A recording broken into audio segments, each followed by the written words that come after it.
mama mo? Ayun. Nasa likod, nagtatakbo. Dito. Ayun siya, sa bukid. Pero ang dumi ng short niya. Magtakbo sa bukid, ay sa putik. Gulat ako. Kawawa naman si tatay kakahabol sa kanyang anak, no? Kawawa na si tatay. Para gumaling na po ito. Ayun mga kababayan, mga kabarangay, time check po tayo. Alas 12 na po. Ano oras sa'yo? Alas 12, oh. 12:09. 12:09. Ako 12:09 din. 12:58. Ano? 58. 5. Mga kababayan, kumusta po kayong lahat? Gaya ng ipinangako ko sa inyong lahat mga kababayan, itong January na to, babalikan ko si Charmin ko, kumustahin natin. Kaya lang, wrong timing. Ang init. Wala kaming dalang jacket, pero okay lang yan. Lalaki naman tayo, hindi naman yata kabawasan sa pagkapogi ni Kin yung mangitim. Yeah. Yung isa, Inborn. Bandam, okay ka lang? Alas 12 na eh. Ginutom na. Walang kakain hanggat hindi nakahuli ng isda. Walang huli. So ayun mga kababayan, samahan niyo po kami, kumustahin natin si Charmin. At the same time, ibibigay po natin tong padala ng Mama Teresa ba? Ha? Mama Chup Chup. Oo. Hindi, anong Mama Chup Chup? Galing po kay Mama Teresa ng Opukuro, Japan, no? Nagpadala po siya ng 3,619.20 centavos. Kasamahan po yan nila Ma'am Inday Okray TV, Ay, mga Team Saltik. Actually mga kababayan, marami po pinadala ng Team Saltik. Ito po, sabi niya from kay Attorney, 5,000 po ito through GCash para po doon kay Baby Amara. Sabi niya dito, kay Baby Amara. Tapos galing kay Mama Teresa naman, 3,619 para kay Charmin. At ito naman, from Team Saltik, Team Wakwak. Ayan, 1,895 para kay Tatay Carlos. Naalala niyo, sino ba si Tatay Carlos? Carlos. Tatay Carlos. Namulutan ko. Ha? Si Tatay Carlos? Ha? Carlos. Hindi ko alam. Basta si Tatay Carlos daw. Pero i-recall natin kung sino si Tatay Carlos. Paki-recall din kami, Ma'am Inday, kung sino to. Kasi baka hindi namin maano. Pero lahat ng nakalista na to, ito yung mission namin itong January, mga kababayan. Lahat ng mga pinadala ng ating mga sponsor, ng ating mga kababayan, na pinadala nila na pagmamahal sa ating mga beneficiary, ay isa-isahin namin silang pupuntahan. At kukumustahin na rin si Charmin kung payag na ba ang kanyang tatay, kanyang mga kapatid na dalhin sa shelter para masimulan na ang gamutan. Mga kababayan, diretso tayo sa video. Okay ka na, Bandam? Busog na? Ha? Naubos mo? Busog? Kaya Bandam. Tuhod naman. Hingi tayo. Mamaya, no? Malti. Oo. Lang ng bagungan. Durian yan, di ba? Laki kalamansin niya. Yan lang ka. Durian.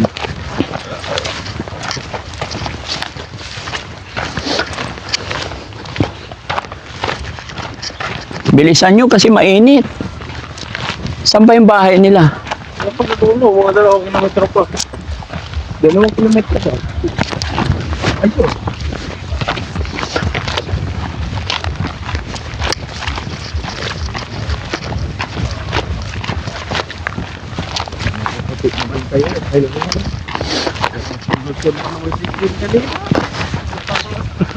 Interpicture na yun. Ano yun? Init. Start lang. Kasi, Ha? Pati ikaw, masakit na tuhod mo? hindi pa. Kala ko matakit na. Iba yung kanya eh. Iba yung sumasakit yata sa'yo eh. Oy, pumapayat na si Kuya Rab. Yeah. Ay, dati di ako makahabol. Oh, ngayon makahabol ka na. Very good. Ayun kalahati. Si Tatay John. Si Tatay John, kalma lang, kalma. Kalma lang.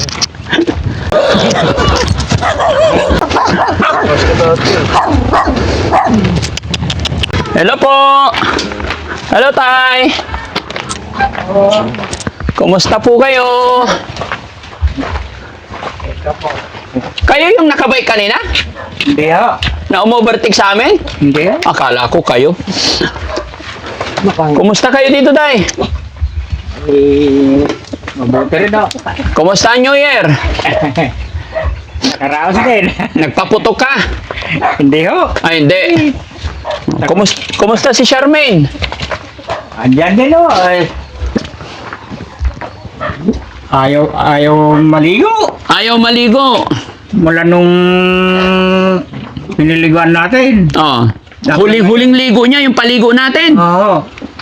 Ano nang nangyari? Ano na itsura?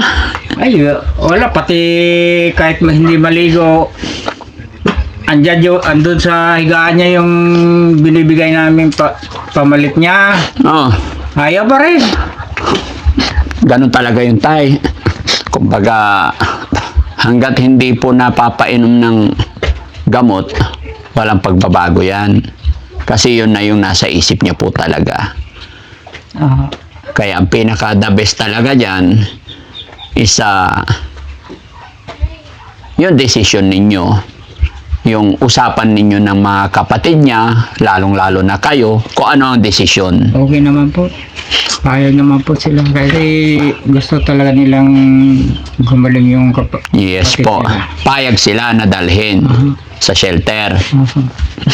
Pero ang gusto kong iklaro, Tay, yun po, pag dinala namin sa shelter yan, mga ilang araw, kasi ang mangyayari dyan, pag dinala namin sa shelter, alagaan muna mga 1 buwan or 15 days, o kahit 10 araw lang, depende sa sitwasyon, schedule namin. Pagka kilala na niya kami, control na, saka dadalhin po sa pagamutan.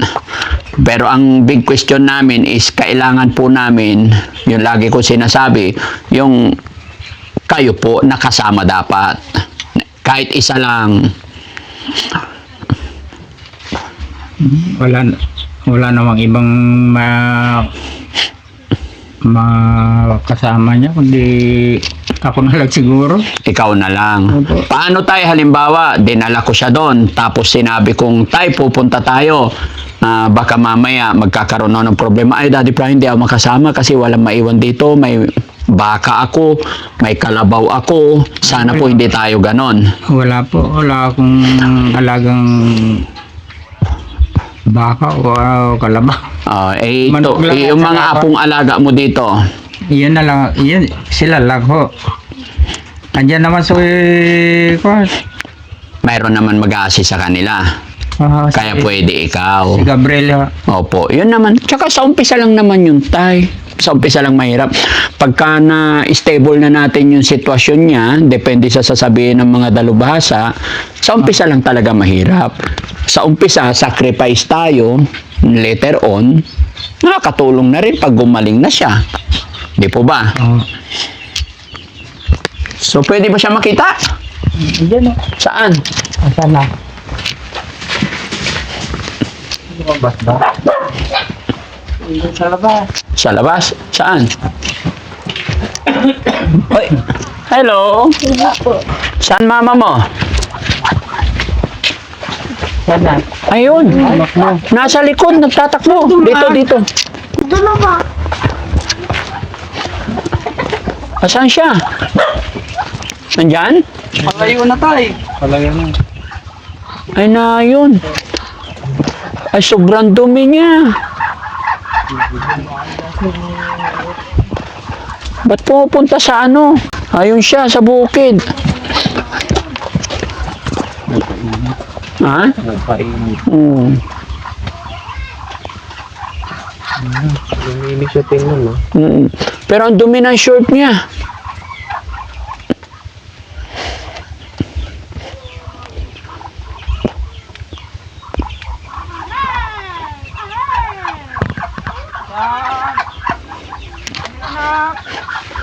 Ang dumi. Puro tayo yung mga shirt niya. Ha? Puro tayo. Puro tayo yung short niya. Hindi siya nagpupunta sa CR. Tumatay na lang siya sa short niya, no? Hindi talaga kayang paliguan ni tatay.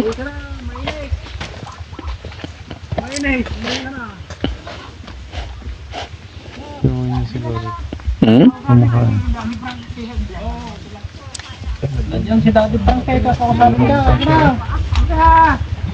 Yung short niya, puro tayo sa likod, no?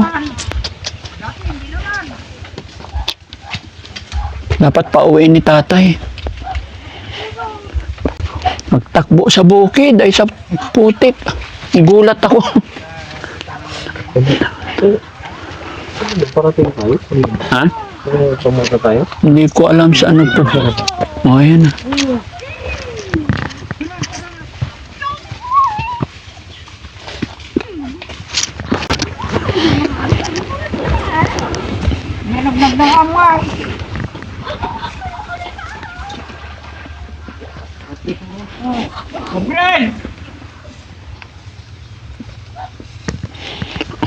Kawawa naman si tatay kakahabol sa kanyang anak, no?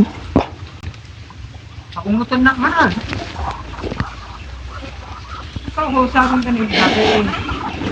Sa akin ni dati.